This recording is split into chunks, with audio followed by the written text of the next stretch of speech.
Aimersoft Video Converter Ultimate is more than just a video converting program. It can work as a CD burner, a GIF maker, VR converter, video compressor, screen recorder, and much more. Today we'll discuss and explore these awesome features. Part 1. How to burn music to a CD without losing quality. Step 1 in this process is to first run Video Converter Ultimate. Then we'll go into the Toolbox tab where everything today we'll be discussing is located, and we can simply click on the CD burner button. This is then going to load up an area where we can bring in our files, so we can click on this and select the songs we want to burn. This will then load them up in the program. Step 2 is to check the music files we want, which in this case these are all good. If I wanted to add more, I can press the plus button, or if I wanted to delete one, I can go ahead and click on the delete button. And step 3 is to finally burn these songs. Go ahead and insert a blank CD into your drive, and if you don't see it, just hit the refresh button and select it from the burner dropdown. Make sure that your file size is smaller than your actual disk and press burn. Part 2. How to fix metadata. There are two different solutions that we can use to fix metadata.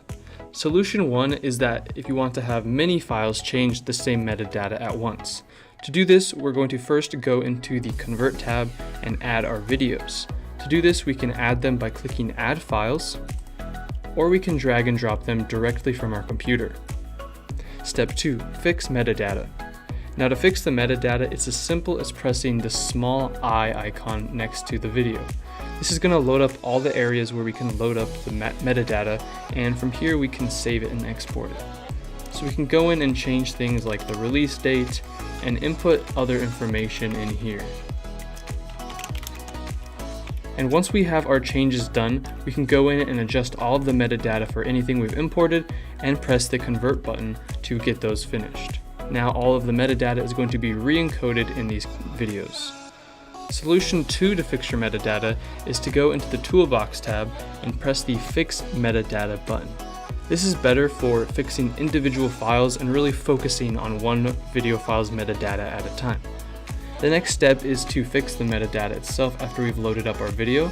So I'll go ahead and select a video here. So I'll go ahead and load up my video here, and now I can go in and change things like the name, and I can even change things like the type, and all of this metadata is going to be read by whatever program we use. So once we're happy, we click on Save to save the metadata, and this time we don't have to convert it. It's now been baked and saved into the file. Part 3. How to make a GIF. Step 1 in this process is to go to the Toolbox tab again once we've launched the program, and this time we'll press GIF Maker. Step 2 is to create a GIF from our photos or videos. First, let's take a look at how to do it with some photos. The first thing we want to do in the process is add our files or add our photos. So I'll add a couple of photos here, and you can see I can select them and delete them if I don't want to keep them. Now we want to go ahead and adjust the settings here. We can adjust the output size to make our GIF larger or smaller, adjust the frame rate of how quickly it transitions. You can see right now it's very quick, but if we reduce the speed, it's a little bit slower. After that, we can change the output location of where to save this GIF. And finally, to create our GIF, we press the Create GIF button, which will create our GIF and load it up in the window. Situation 2 is if you want to convert your video to GIF. This is a little bit different in that video is already animated. So I'll go ahead and select a video again, and you can see now the options are a little bit different. We can adjust the start and end time of our GIF to make it shorter or longer and adjust where it occurs. We can also go in and manually adjust this, so we want it exactly at 2 seconds, exactly at 6 seconds. And then we can adjust the output size just like before, set up a custom size and frame rate. In this case, it's a high frame rate to play back live, so I can slow it down if I want. And just like before, we'll select a place to save it to and press Create GIF to finish the process. This one's going to take a little bit longer because it is an actual video, but once it is complete, just like before, it's going to load up either a Finder or an Explorer window with your GIF inside of it. Part 4. How to convert video to VR. Step 1 in this process is again to go to the Toolbox tab once you've launched Aimersoft Video Converter Ultimate. Then inside of here, we'll want to press VR Converter. The next step is to go ahead and add our video file. And once you've brought in your video, the next thing is to adjust the settings so that it's appropriate for your video VR device. So you can see we have a 2D and 3D modes. We have 180 and 360 degree options. In my case, I have a 360 3D device that I want to use, so I'll select this and make sure it's set to left and right instead of top to bottom.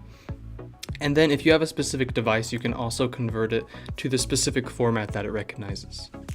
After that, we just need to go ahead and name our file and click on the convert button. This is going to go through and convert our video to the proper metadata and formatting required to play back on VR devices. Part 5. How to compress video quickly. Under the Toolbox tab again, there's a button called Video Compress. From inside here, you can reduce your video to a small size by changing its resolution, bitrate, and format, and more. You can learn the detailed steps for this in our video on the topic. Part 6. How to record screen. In the Toolbox tab again, after you've launched the program, you can enter screen recorder mode, which will enable you to record your computer screen and record online video. You can learn more about this again by watching our video on the subject. Thanks for watching this video, everyone, and we will see you next time.